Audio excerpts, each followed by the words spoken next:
But I'm running into a problem with a house where she has ACV when we got the approval for repair, but obviously the shingle doesn't exist no more. So I'm from Ohio, so it has those mismatch laws too, or the line of sight laws.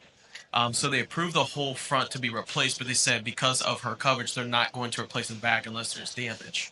And so they kept saying that's stated in the policy, but he kind of said like, where in the policy does that say that?